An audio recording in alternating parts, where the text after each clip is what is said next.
Hey guys, it's Jamie again out at the farm. Today we're getting ready for pasture farrowing. I know that for some people, you know, they're going to say that's the greatest thing ever. And some people are going to look at me and say, man, that's the stupidest thing that people do. But that's our plan for our farm.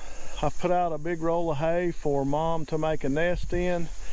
I've actually walked through the woods a little bit and found a place or two that I think they'll nest. A couple of areas that I'm hoping they'll nest. Been looking at, watching them lay, watching them sleep. So I kind of know the areas that they like to use or want to use.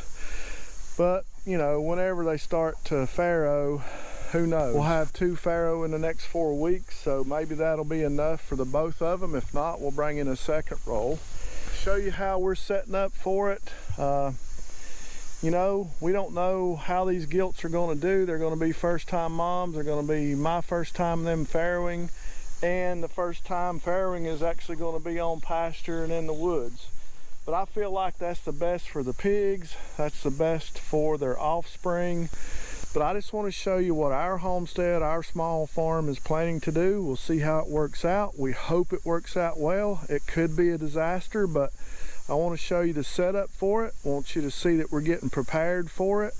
And we'll bring you along and let you see how the farrowing actually works out. So let's go now and look at the setup we'll have. It's really simple. So I'm super excited and I can't wait to bring you guys along to see it as well. So let's go check things out.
Guys, so this is Barbie.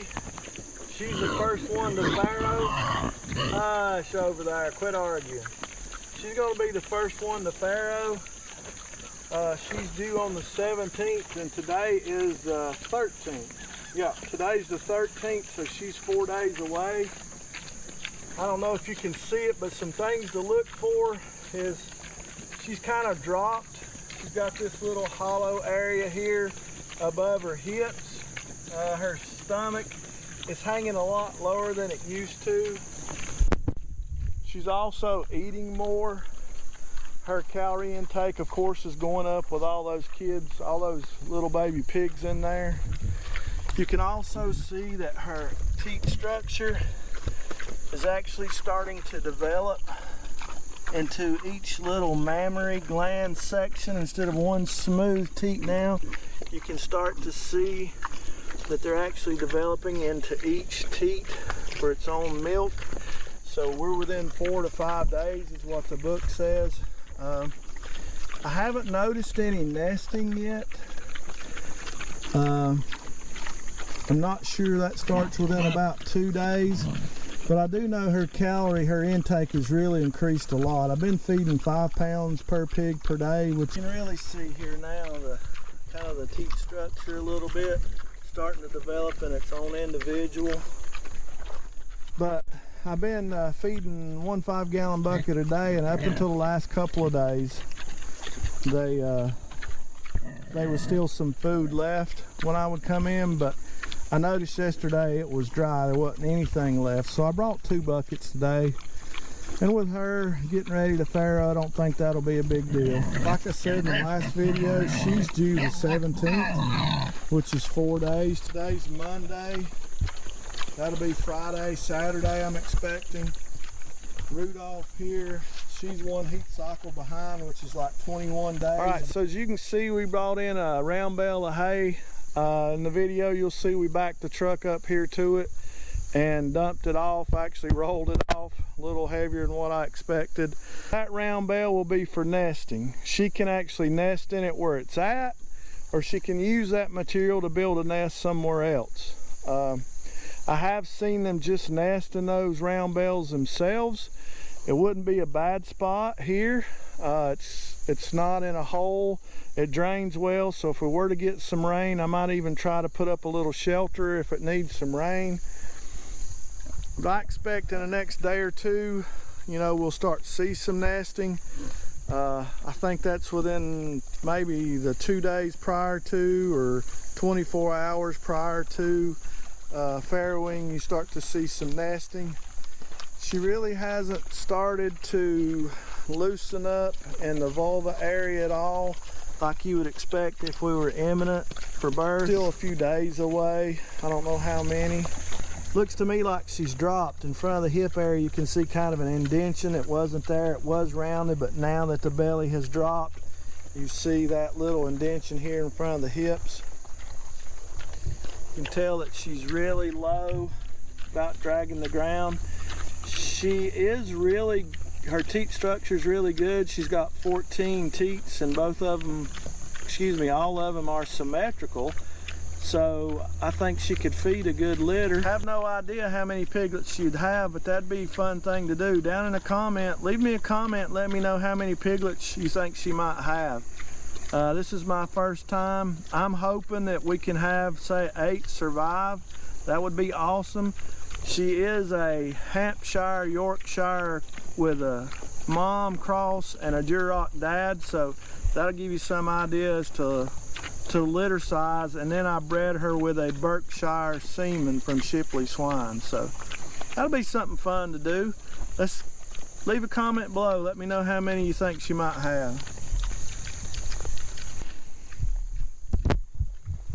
So I'm not hoping, but I've been walking around and kind of spotting out where they're laying in the afternoons when it's cool, or at night before I go to bed, just kind of watching to see where they're at, so I'll know where to look when I keep check on her when it gets closer. And right here is where they've started I won't call it nesting. This is where they lounge, okay? They've made this nice little area in here, and more than one of them lay in here, kind of under this sourwood tree. Looks like they've made a little cover there. And then we got another spot right here that they lay in, so I don't know. Could be totally fooled. I kind of think she might deliver in here. It's like a little old road bed that was here before. It's flat, out of the elements, sort of protected maybe. So we'll see. I don't know if she'll come to the same area that she sleeps at or rests at, but it's been neat to walk around and see their spots and kind of guess and anticipate where she might deliver. I'm really excited, can't wait. Hope everything goes well. Hope I'm really prepared for it. We'll see. I've delivered goats. I've been around goats for the past 4 years delivering, but this will be different with pigs. So I'm excited to see how it goes. There's been a lot of different stuff lately, but if you're enjoying the content, you're getting some fun out of it, or you're getting a little bit of help or a little bit of education out of it, go down and hit that subscribe button for us. It sure would help us out. We'd enjoy it. Subscribe to the channel. If you like those videos, just hit that like button. We appreciate it. As we're closing out here, I know this may not be the way that everybody has chosen to do this, to farrow on pasture, but I personally feel like that's the way God intended it. It's been done like that for years. That's just my thought process, and that's what we've decided to do here on the farm. I will keep you updated. I'll show you the good, the bad, the ugly, no matter what happens in this farrowing. I will stick by my decision and let you know what's going on and bring you along with it. I hope you're enjoying the videos. I hope you're getting a little bit of content out of it. Guys, thanks for watching, and always, we'll do it all again tomorrow.